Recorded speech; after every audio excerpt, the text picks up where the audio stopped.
జరిగింది. తెలంగాణ ముఖ్యమంత్రి ఒక అడుగు ముందుకేసి జీఎస్డిపి బేసిస్గా మీరు పెంచుర్రి, మేము హైబ్రిడ్ నమూనాని కొత్త నమూనాని ప్రపోజ్ చేస్తున్నామని తెలంగాణ రాష్ట్ర ముఖ్యమంత్రి గారు ఒక కొత్త మాట అనేసి వచ్చేసిండు.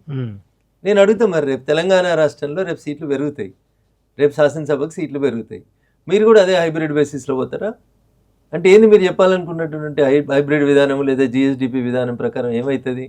హైదరాబాద్ చుట్టూ ఉన్న జిల్లాలు, రంగారెడ్డి కానివ్వండి, మేడ్చల్ కానివ్వండి, సంగారెడ్డి కానివ్వండి, వికారాబాద్ కానివ్వండి, ఏవైతే హైదరాబాద్ చుట్టూ ఎక్కువ జీఎస్డిపిని ఇస్తున్న జిల్లాలు ఉన్నాయో వాళ్ళకే మొత్తం పెరిగిన ఎమ్మెల్యేలన్నీ ఇచ్చేద్దామంటే ఇన్నే మరి ఇప్పుడున్న 24 బదులు అప్పుడు 70 సీట్లు అవుతాయి.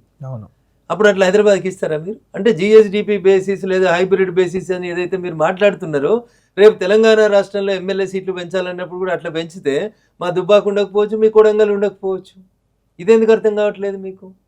సో అందుకని ఏదో ఒకటి అనాలి, ఏదో ఒకటి చేయాలి, చేసి మేము గొప్పలం అనిపించుకోవాలి. మా కాంగ్రెస్కి ఢిల్లీలో నాయకత్వం ఖతం అయిపోయింది కాబట్టి దక్షిణ భారతదేశానికి నేనే హీరోనని చెప్పించుకొని, రేపు ఎప్పుడన్నా ఖర్గే గారిగా నడవత్తలేదు, కూసవత్తలేదు కాబట్టి ఖర్గే గారు రిటైర్డ్ అయితే రాహుల్ గాంధీ ఆ కుర్చీకి ఆయనంతలో ఆయనే శాశ్వతంగా దూరం ఉంటున్నాడు, నన్ను ప్రమోట్ చేస్తారేమో అని ఆశకు దక్షిణాదికి ఈయననే హీరో అన్నట్టు క్లెయిమ్ చేసుకుంటున్నట్టు కనబడుతుంది తప్ప nothing is there in the Telangana CM's logic. దాంట్లో లాజికే లేదు అక్కడ.